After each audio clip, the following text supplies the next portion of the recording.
Hey, let's look at the IR.Tools night vision paster. So these night vision pasters come with peel and stick adhesive that allows you to place the paster as well as reposition.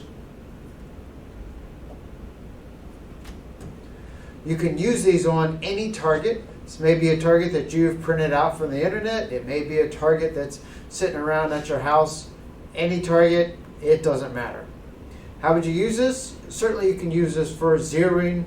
Certainly you can create a point of aim on a training target. And certainly you can use it to repair holes in an existing photoluminescent target.